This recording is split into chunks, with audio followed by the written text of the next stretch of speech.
Hey everybody, just wanted to give you a quick heads up that during portions of this interview, there was some tornado sirens that were going off.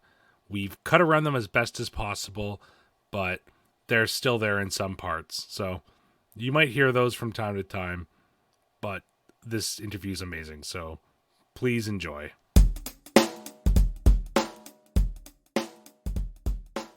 Accessibility in the tabletop gaming community is often overlooked. Adding simple changes to your design process can make a huge change in your consumer's life and even broaden your audience. This week on Schedule for Launch, join me, Zach Walsh, as I talk with Jacob Wood about two of his projects, Accessible Gaming Quarterly, an amazing zine that can help you with your game design, and Survival of the Able, a historical post-apocalyptic tabletop role-playing game.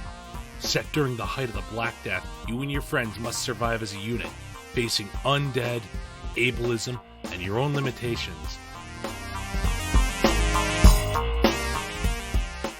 Welcome to Schedule for Launch, a podcast to discover the projects that you may have missed. This week, I am incredibly excited to be joined by Jacob. Jacob, thank you so much for coming onto the show this week. We're going to be talking about some really cool stuff, and I am ecstatic to have you joining me this week. Oh, thank you. I'm so excited to be here. I really appreciate you bringing me on. I know we actually only recently started talking. David from MetaHuman Rising and Housestock, he got us in contact shortly after his episode, and we've been kind of back and forth about this.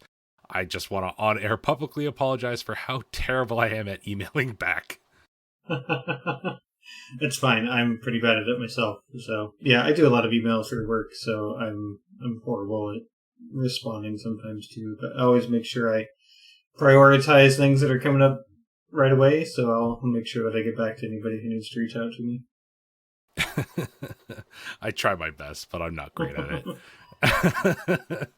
We're going to be talking about two really cool projects, things that I never really... Well, the first one, at least, the magazine, Accessible Gaming Quarterly. This is a really cool zine. I love it. I had never even considered it. And then we're also going to be talking about Survival of the Able, which is a really unique, really interesting, I guess, historical post-apocalyptic game. And I'm really pumped about that one. It's rad. Yeah, that's one. I hadn't ever framed it as post-apocalyptic before, but now that you mention it, it does kind of fit that feel. We'll talk more about why that might be when we get to that. I don't want to jump the gun on it, but yeah, that's a really apt way to look at it. It's historical post-apocalypse. Alternate history. Before we hop into these two projects, though, can you tell the audience a little bit about yourself? Yeah, so my name is Jacob Wood. I am the owner of Accessible Games.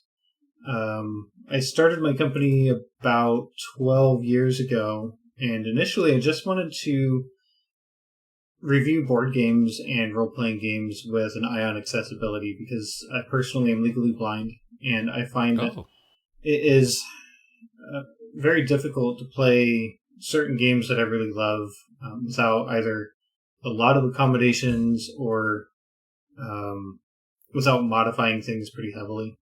Mm-hmm. I started getting really frustrated around 2011, 2012 when drive-thrurpg was really starting to come to its own, and I was buying a lot of digital books, but I found that a lot of them I couldn't even read on my computer because they were not accessible to my screen reader.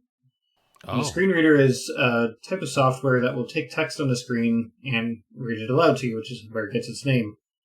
Mm-hmm. Most books, especially at that time, were scanned images of printed pages. And a screen reader cannot recognize text as an image like it does text that is coded as text. And so I got really frustrated that I was trying to read all of these books with my progressively decreasing vision. And I started designing my own games, partly because I love it and I've been doing it and tinkering with game design for years, but partly as a way to learn the tools to teach other people how to do it themselves. So since then, I've published I don't even know how many games, several different games over the course of the last 9 years. And have also published some books and guides on how other creators can use accessibility in their own products and how to design PDFs that are screen reader friendly. So my game design is born partly out of my own love for the hobby and my own creative endeavors, and partly as a tool to educate others. And that's kind of where I land with both the zine as a tool for education and creativity, and for survival of the able, which again has its own way of doing both of those two things as well. So we're going to actually start with Accessible Gaming Quarterly, because I think that's a little bit of a more bite-sized chunk of what we're going to be talking about today. Sure. And people can kind of get their understandings on what this is. I've thumbed through a little bit of it, and I was, like I said, really impressed. Prior to starting this podcast, I had never really thought about accessible gaming. And I mean, I'm kind of guilty. It's now a huge forefront for me when I'm looking at new design games. But up until, I think it was Wendigo Workshop who came in and talked about their game Archelon Chronicles, it never really was a thing for me. So I think Accessible Gaming Quarterly is a really interesting piece of media that can kind of open more people's eyes to that. So what is Accessible Gaming Quarterly? Accessible Gaming Quarterly is a zine that I had initially launched about 2 years ago to bring awareness to people with disabilities and to how they interact with the gaming hobby as a whole. It started, funnily enough, from an offhanded comment that Andreas Walters, who is the owner of Metal Weave Games, he just posted a tweet about how, I think something like he would like to see a zine about this from me. And then Kickstarter was running a zine quest, which was the first year that I'd heard about zine quest. I think it was their second year. Yeah, I was going to say that was year 2. I threw it together in maybe a month and a half, the Kickstarter and the idea and the concept, and it took off. A lot of people really loved it. The Kickstarter was a huge success, so I was able to produce 4 of the quarterly issues for the first year. Okay. Ran a campaign for a second year doing the next zine quest, and now I'm on my 3rd year from this most recent. And so we have 8 different issues published to date. We've got another one coming out in July, and we're funded all the way through the end of year 3, which will kind of capstone in April of next year. Well, first of all, congratulations on successfully funding that. I know that Kickstarter can be a little intimidating for some people to come on and join in, and a lot of people don't explore the space outside of their area of preference. Yeah. So it could be tough. I'm really happy that it went through. So what is in the contents of an Accessible Gaming Quarterly zine? So inside of Accessible Gaming Quarterly, you'll find different articles, essays, reviews, interviews, creative content, all written by disabled game designers or disabled game players. We're not necessarily even all designers, come to think of it. And we want to showcase that the different experiences that disabled players have in terms of how we interact with the hobby. And we like to feature game designs from people who have been building more accessible products. We featured a review in the first issue of the zine for a game called Power Outage by Go Nerdy LLC. And that has some content in it that was written by people who are educators for disabled children. Okay. And the game talks a lot about how to run games for disabled kids. But it also is designed for ages, from young ages all the way up through adulthood. Oh, cool. As somebody who enjoys a good pun, I enjoy just reading the game myself. As somebody who enjoys a good simplified product for my own children or my own kid, I think it's a great design all around. So we wanted to highlight things like that. I don't want to spend my whole conversation with you talking about somebody else's product, but suffice it to say, it's a great game, and one of the reasons that I wanted to feature those types of things in the zine, because there are a lot of people who stand to benefit from hearing about those different types of things. And in a way, it's sort of a quarterly printed / digitally available blog where we have designers and writers from all walks of life sharing their thoughts. But it's much more of, I think it provides more detail than a blog could in a lot of ways. We go really deep into certain conversations. We highlight things that we wouldn't necessarily say to the entire world at large, even though this is a widely distributed zine and it's available to anybody. I feel like we can be more candid because it's in what feels like a more accessible setting for readers. Yeah. One of the things, too, that you really wanted to stress when we were talking about was how this is designed for all walks of life, not just people who have some sort of accessibility difficulty. You really wanted to stress that this is genuinely for everybody. Yeah, absolutely. So it's not just written by disabled people only. It is also written by some of our allies who are people who want to help out, who want to do the right thing because it's the right thing to do. And it's also targeted to those people who maybe are producing games and need help with understanding how to make their products more inclusive and more accessible. So the entirety of year 2 is featured a question and answer section where we solicit questions from people from all walks of life, and we answer their candid questions with a policy of making sure that nobody feels stupid for asking something that they feel is maybe taboo. Because my very sincere opinion is that we cannot build bridges if we are refusing to talk about the things that impact us the most.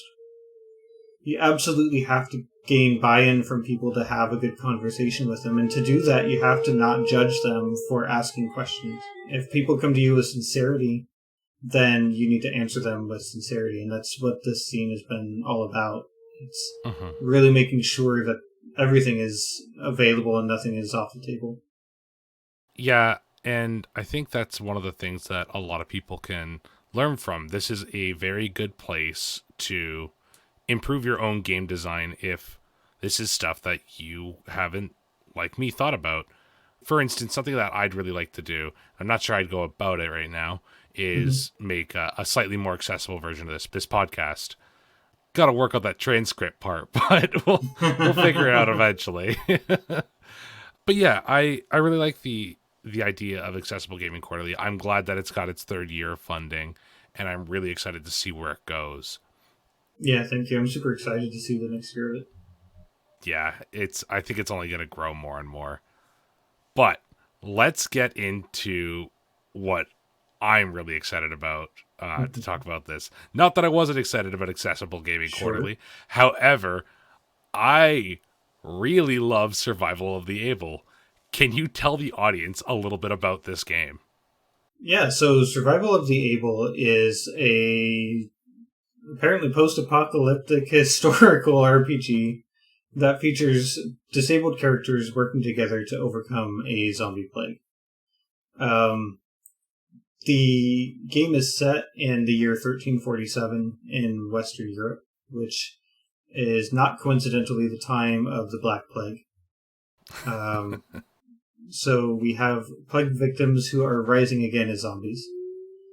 And you, as the characters, are disabled people who live in an almshouse, which is a place that is run by the church where disabled people were just sent to live out their lives away from the rest of society and not to be burdened, or not to burden other people. When I was designing the game, I realized that I needed a place for these characters to start from, and also to have a reason for them to need to go out into the world and do something great and heroic, even though they're just people who were cast aside from society. So that's where the zombies came in. Conveniently, zombies eat people, and they show up and eat the people who are taking care of the denizens of the almshouse. It's not a spoiler, you'll find out that in the first act. Yep. And then all of a sudden, you as a group are faced with the very real problem of having to escape from the almshouse where the zombies have arrived and make your way to safety, whatever and wherever that might be. Mm-hmm. The other convenient thing about a plague is that it follows you wherever you go, pretty much, because 2/3 of Europe was wiped out by the Black Death. So it doesn't matter where the characters go, they're going to have to face these things all over the place. But as I like to say, the zombies aren't the real villain of the game. The real villain is the prejudice and the ableism that you fight all along the way to your freedom. Mm-hmm. The people that you encounter will not treat you super kindly because you are a group of disabled characters who are seen oftentimes as a burden, who don't need to be there. They're just extra mouths to feed. Yeah. As a game designer and a GM, I take great pains to tell other game masters to really play up the ableism. As hard as it may seem sometimes, we want to avoid those sorts of things. But in the context of the game, I wanted people to come away from a session feeling like they understand what it's like to be talked down to, because unless we feel uncomfortable ourselves, we're probably not going to make a lot of changes in our lives. Yeah. And so I intentionally designed this game to make people uncomfortable, and that's the other reason why we have zombies, because it conveniently gives me a reason to have a horror game. And nobody sits down to a horror game without a sense that they're going to be uncomfortable at some point. Yeah. I think that's one of the things that, from what I've seen and what I've read, Survival of the Able does a lot differently than a lot of other games, is that you're really trying to put yourself into that place. And gaming typically, especially more recently, has been designed to be a safer place to explore other topics. You don't typically go down this road without very clear cut, like, this is what we're doing.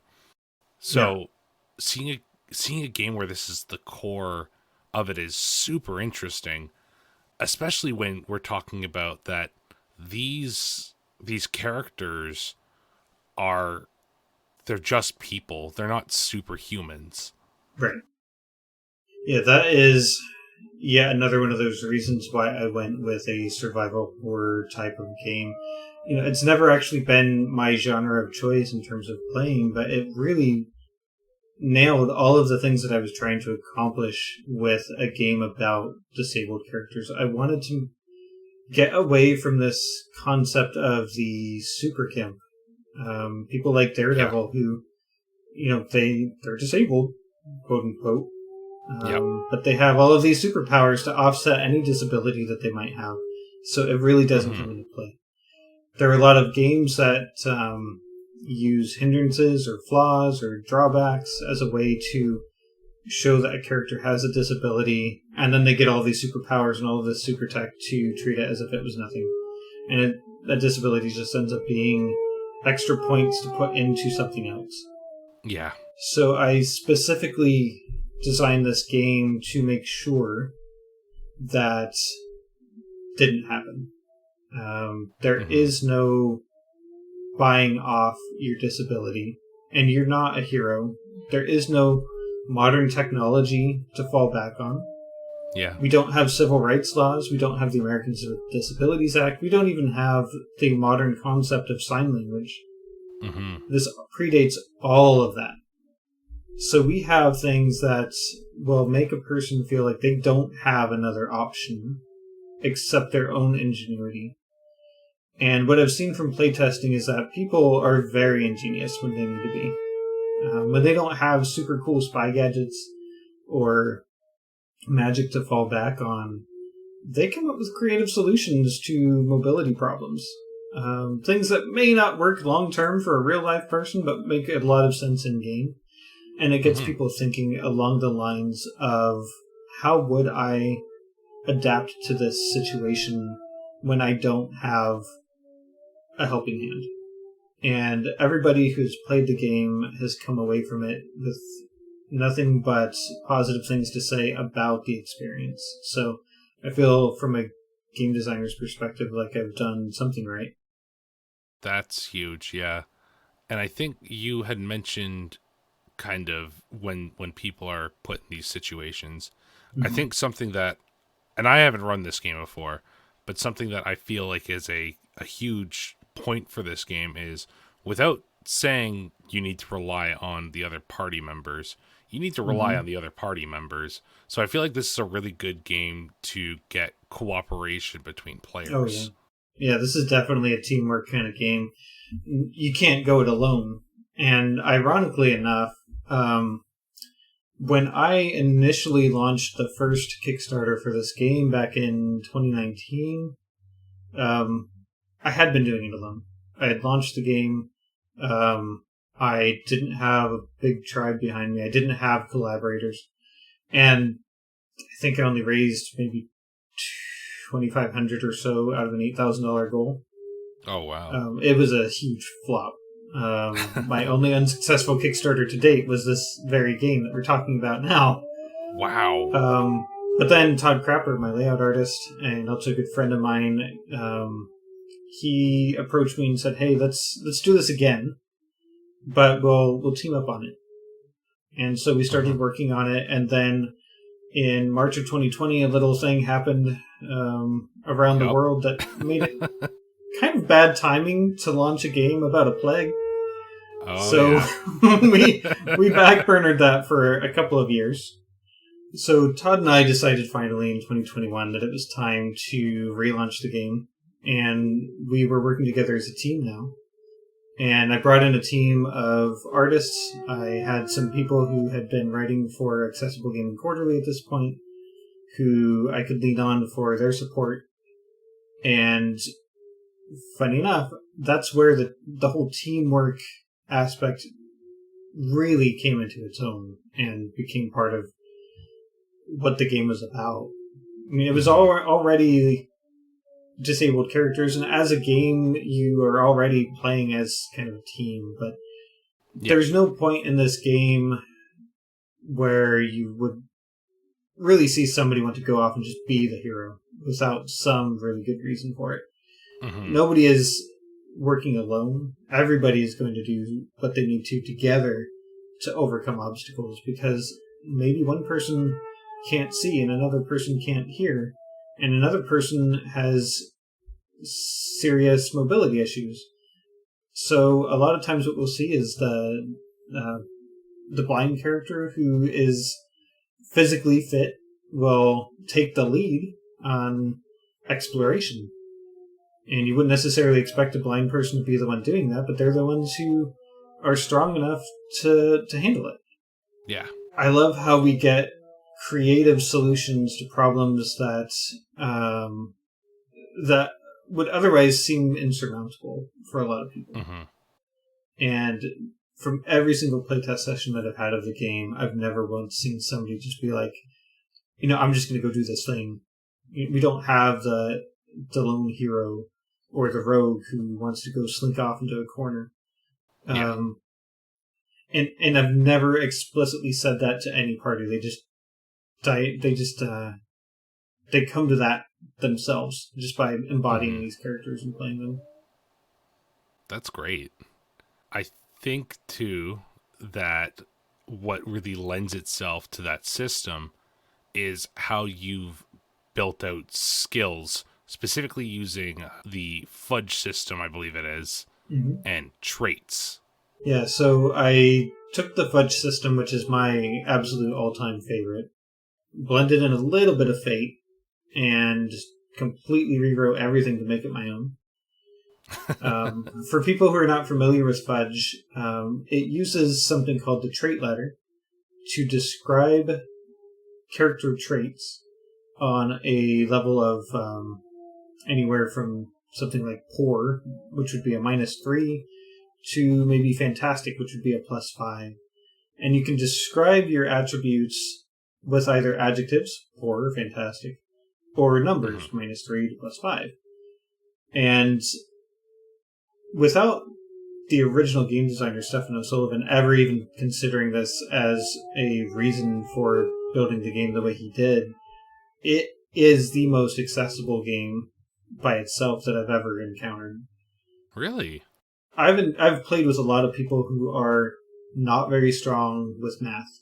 And even the -3 to +5, it doesn't seem like a lot, but people can get very difficult, or can get very bogged down by just the math at the gaming table. Yeah. But the adjectives are fine. Like, people understand poor is worse than good. Yeah. And so you can roll some dice and say, oh, I got a good result. Or if you are dyslexic or otherwise have difficulty with text, you can say, I got a +2. They mean exactly the same thing. The fudge dice are 6-sided dice with 3 symbols. Each die has 2 blank sides, 2 minus sides, and 2 plus sides. Okay. When you roll fudge dice, you can very easily with your fingers tell the difference between a minus, a plus, and a blank side. So a blind person can roll 4 fudge dice, touch the tops of them, and know what they rolled without any sighted assistance, without any digital app reading it out to them. They're just inherently tactile and inherently accessible.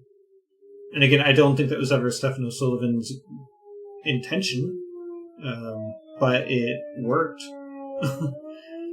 So that's one of the reasons why I go to fudge for almost all of my game designs. The other reason is that I wanted to model the fact that disability is a spectrum. Yeah. I am legally blind. I have some sight. Yeah. So in terms of this game, I would have poor -3 for my see ability, whereas somebody who is totally blind would just be non-existent. But somebody might just have, so-so vision. They might have mediocre or average, -1 or 0. And hearing is the same way. Somebody doesn't have to be all deaf. They might be hard of hearing. And so the trait ladder, the fudge trait ladder, really helps you describe a person's 5 senses in terms of the spectrum. And then I went ahead and tacked on kind of traditional skills, navigate, lore, medicine, and qualities, which I ripped straight out of Pendragon. Qualities are 2 opposing terms that define a character's kind of personality traits. So you might have things like courageous and cowardly, pious or worldly, reckless or cautious.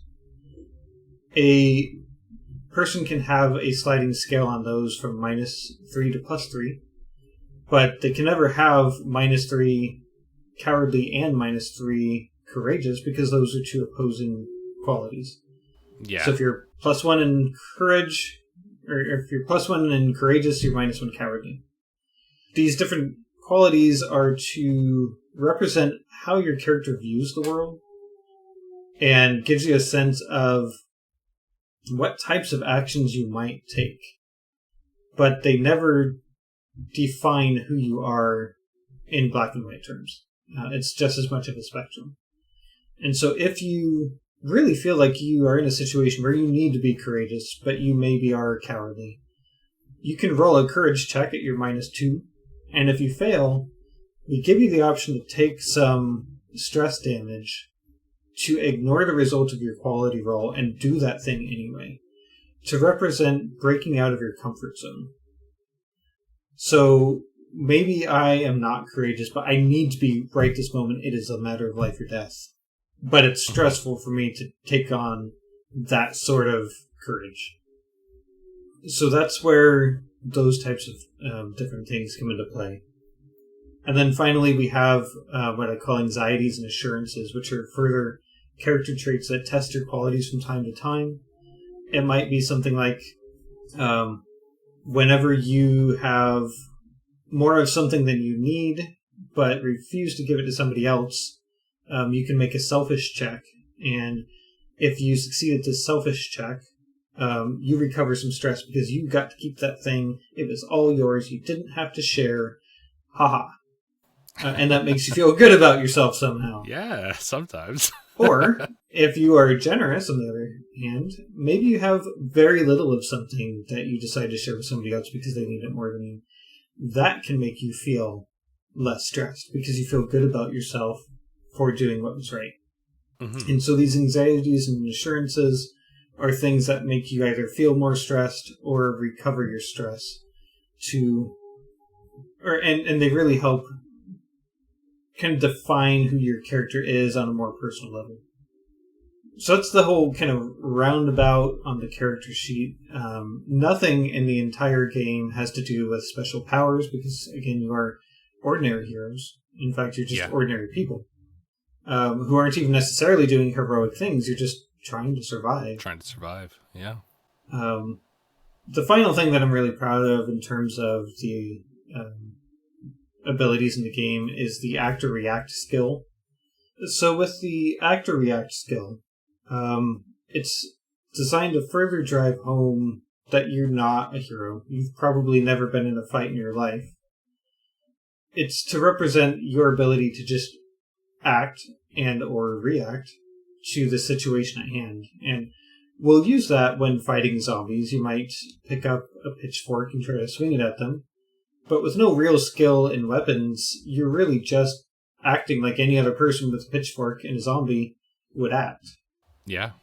Or if a zombie is attacking you, you're really just trying to get out of the way in a sense of self-preservation, like you might react.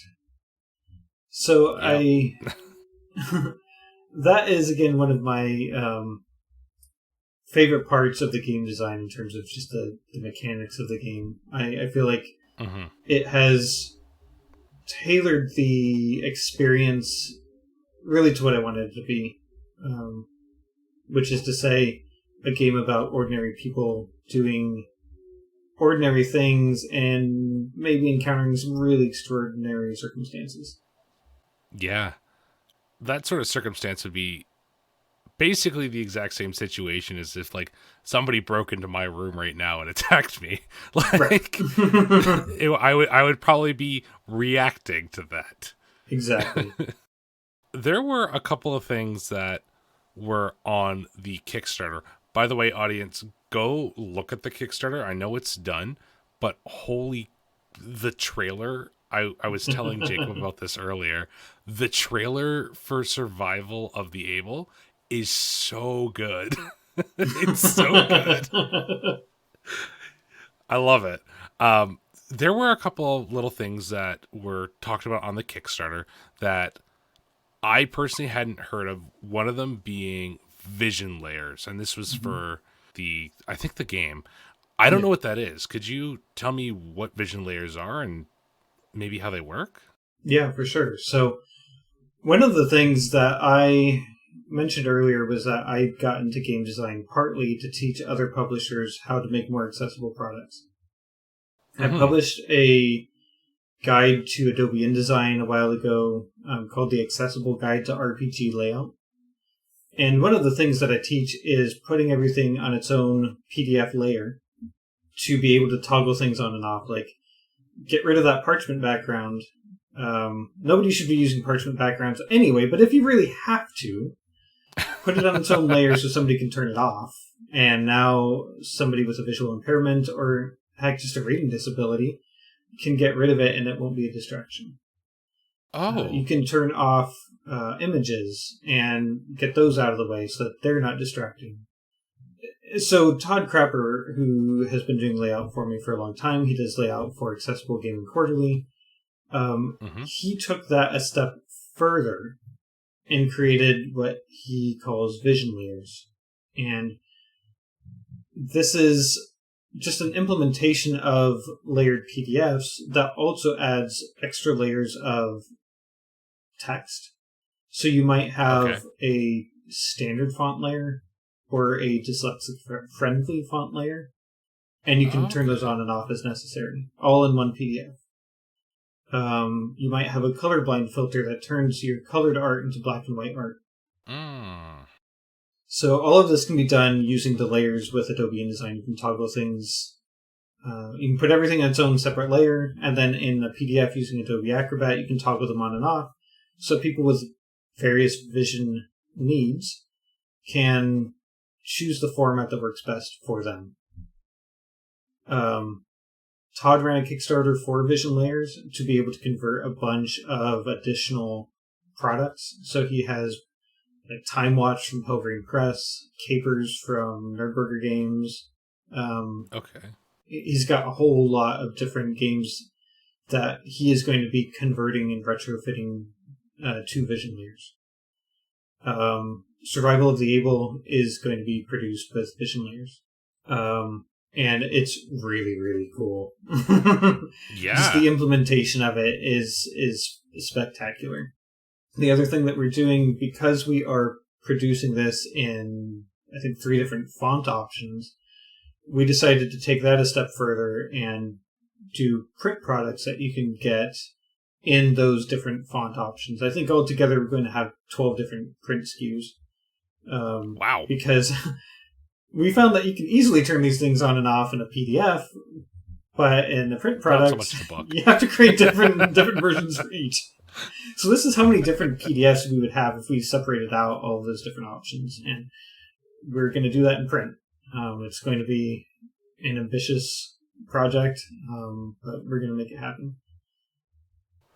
Todd is also, by the way, also the guy behind the trailer for the campaign. And it's really, really fantastic. Yeah, it's super cool. I talked a lot about it before we actually started the recording. I kind of gushed about it.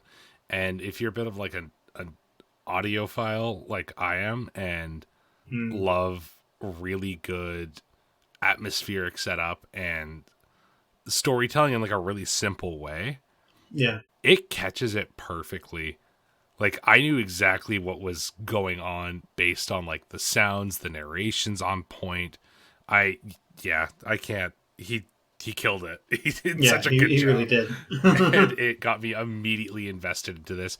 Plus, also, if you can't or don't want to read all the stuff that's in the Kickstarter for it, it's all attached to that campaign trailer. And yeah, he went on to read the entire campaign page. Yeah. It was so cool. It was perfect for me, too, who was writing questions as I was listening to it. So instead of having to pause and then read a little bit and then go, I was able to kind of build up this interview. So it was like perfect. And see, that is I loved it. Great testament to what we call universal design. So yes. Universal design is a principle that says if something is designed really, really well and with a great intention, it benefits everybody. So what might work really well for people who have certain types of disabilities can also do great things for people who don't. Yeah, and I think that you also managed to capture that with how Survival of the Able is designed. I'm stoked to pick up this game. I'm really excited to play it. Nice. So I had asked you two before this, because we're actually starting to run a little bit low on time here.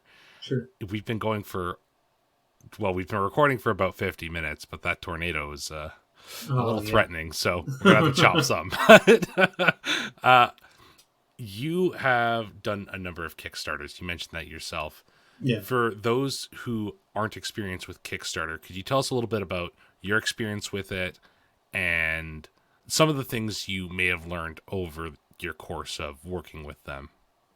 Yeah, for sure. So I've run 7 Kickstarter campaigns. 6 of them were successful, and 2 of those were survival of the able. One was not. So you learn a lot. Survival of the able was I think my 4th and my 3rd and my 6th. And I started with Kickstarter for a game called Cypunk. I ran that Kickstarter in 2012, so it's been just about a decade ago when Kickstarter was still young and fresh. I barely managed to be successful in that by the skin of my teeth and the grace of my friends and my family, because I did not have a big audience for my very first product. And what I found since then, with all of these other campaigns that I've done, is that you really do need to build that audience, but don't be afraid to put yourself out there if you don't already have it. And don't be afraid to set your sights to the bare minimum that you need, even though you want to hit all those stretch goals, you want to feel really good about these high funding goals. We see in the news these $100,000 or $1 million Kickstarter campaigns. We don't have to be those people to be successful. And if I hadn't succeeded at Disciple on Kickstarter, I may not be talking to you today, because I don't know if my company would have continued to last past that. Yeah. But the other thing, like I mentioned earlier, is that you can't always go it alone. Survival of the Able was not a success when I was a solo designer. Accessible Gaming Quarterly has a huge tribe behind it now. We've got, I don't even recall how many different people have contributed articles and art to the zine now. And every single one of them, when I run a campaign for the next year, post about it on their own social media. And they say, hey, come check this out. I'm part of this. So Kickstarter, it's really about teamwork. I don't think I've seen many really good, successful Kickstarters that don't have a powerful team behind them. You'll see, this big list of people who've contributed to any given campaign, and you know that is a huge part of their success. So even though a lot of us game designers are introverts, and I myself am just the most introverted person you might imagine, you have to get out there and you have to learn to make connections, and just put yourself out there, no matter how horrifying it might be. I mentioned to you before we started recording that my very first interviews were just horrendous. I couldn't even talk about myself and my games for half an hour because of how shy and introverted I am. Yeah, I get that. So fun story. I don't know if I've ever told this story on air. Oh, I'm all ears. So when I started Schedule for Launch, the first handful of people I had some sort of loose connection with or I had talked to before, I'm also incredibly introverted, not outgoing whatsoever in like my social aspects away from a microphone. Yeah. When I talked to Adela, who was one of my first guests, I think she was the 6th guest, I threw up before the interview because I was so nervous. And it was bad. Yeah. But here you are, how many episodes later? It's hard, but you have to put yourself out there. And I think that's really a better, I don't want to toot my own horn, but say a better piece of advice, but I think it's probably some of the best advice I can give anybody. I can say that with confidence. No amount of Kickstarter preparation or articles or courses, and trust me, I've done all of it, will prepare you to do this by yourself. I have taken Kickstarter design courses. I participated in Kickstarter discussions, and all that did was prepare me to be marginally successful at best with my first couple of campaigns. Nobody ever told me that I needed to build a tribe first. Yeah. People will say, build your brand, find a following, make sure you have followers before you do your Kickstarter campaign. That's not the same as building your tribe of people who you are closely connected with and who are going to help you succeed. That's just people who would like to see you succeed because they have a vested interest in it.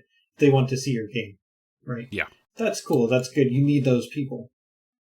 But you really need people who genuinely are interested in your personal growth and success. Yeah.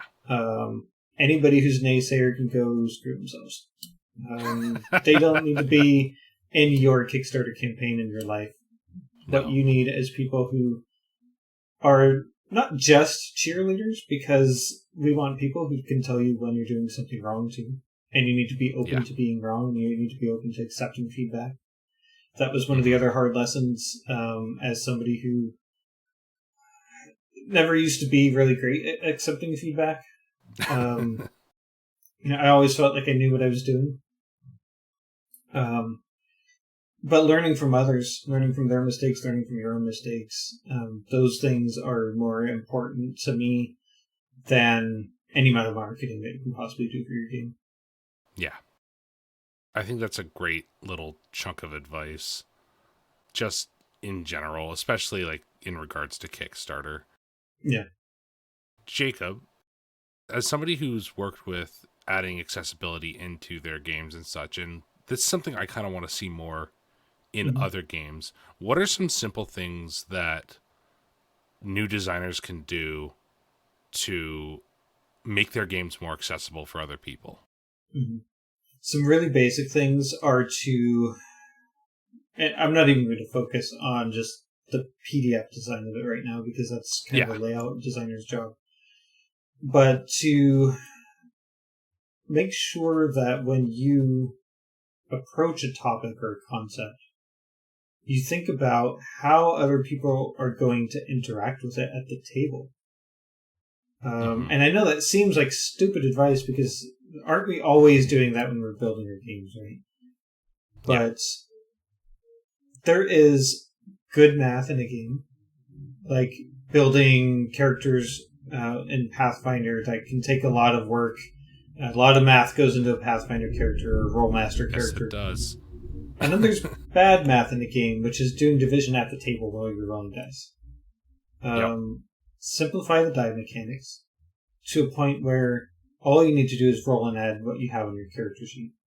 You don't need to dumb it down. It doesn't need to be tailored for a 4-year-old. But if you have to do math at the table, then you have alienated people who don't do math quickly. Yeah. If you have to do a lot of reading at the table, you've alienated people who don't read well or don't read quickly. Make sure that you aren't relying solely on handouts, that you aren't relying solely on visual descriptors. So a lot of things that we talk about in adventure design is you enter a room and you see this thing over here and you see that thing over there and you see this thing over there. Any good piece of GM advice that you can read from even non-disabled game masters is incorporate all of the senses in your design. Yeah. And that's equally important when looking at your game mechanics, when you're looking at describing how the adventure is going to play and describing how the mechanics are going to work. And finally, describe things in a way that describe things with redundancy, I would say. So if you talk about a mechanic one way, make sure you give even a simple example about how that plays out. Because a lot of times we can misinterpret just a game mechanic.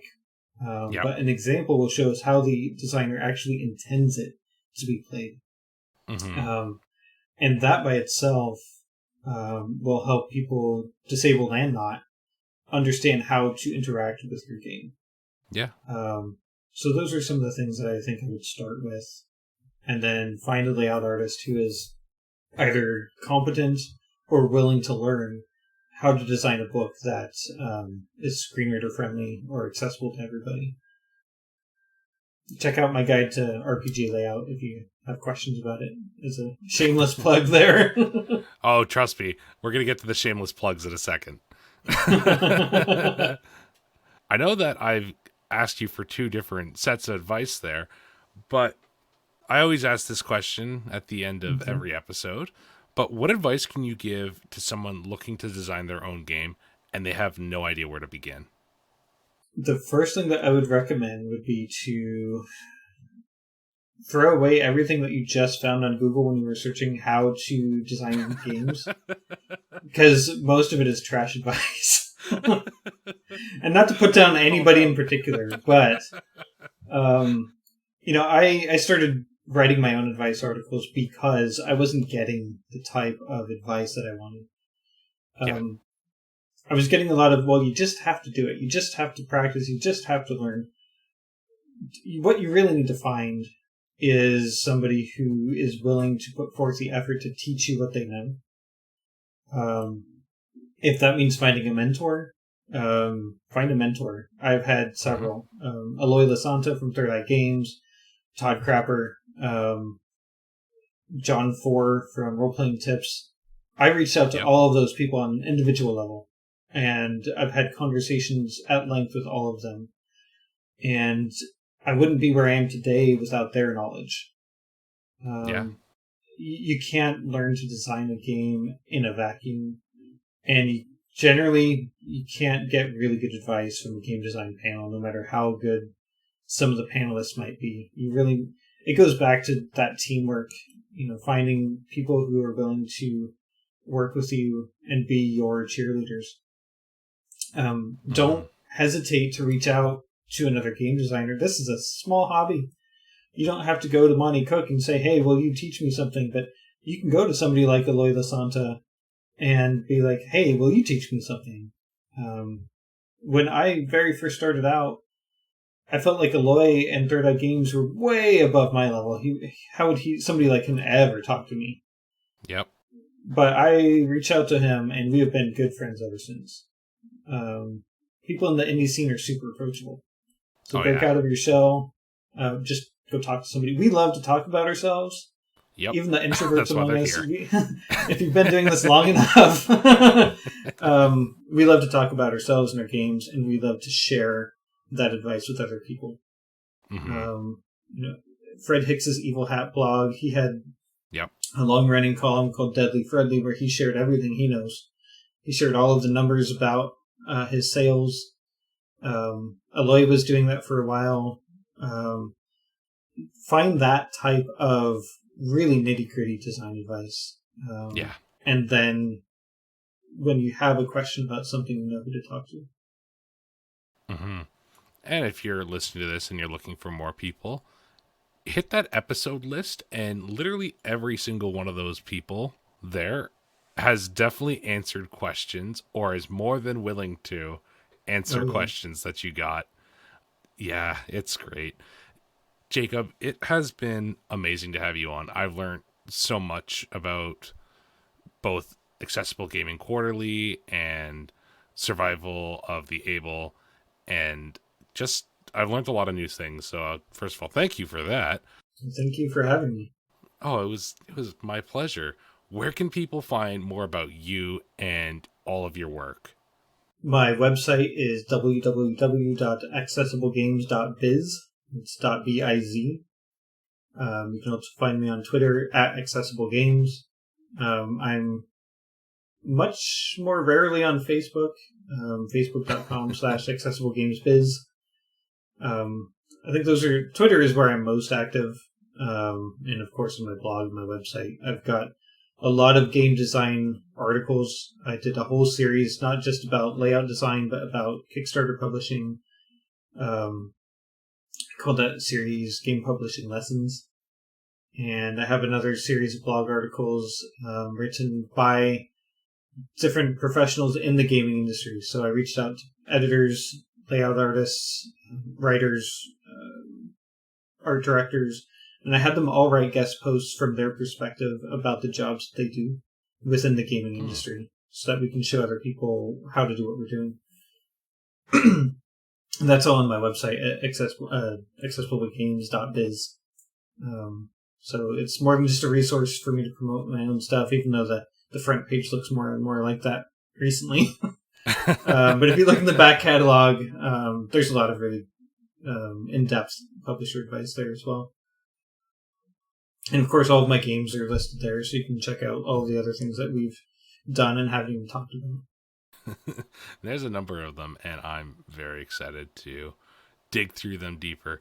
As always, audience, all those links are going to be down below in the description. Go check out Survival of the Able. Go pick it up. I want to play this game with some of you. Jacob, thank you for coming onto the show. I was so excited to have you here. And audience, Jacob and Survival of the Able and Accessible Gaming Quarterly Year 3, they're scheduled to launch really soon. Thanks for listening, and I'll see you on the next one. Bye. Thank you. Thank you so much to Jacob for coming onto the show this week. I am incredibly grateful for the topics that he covered because they're all points that I have no experience with, really.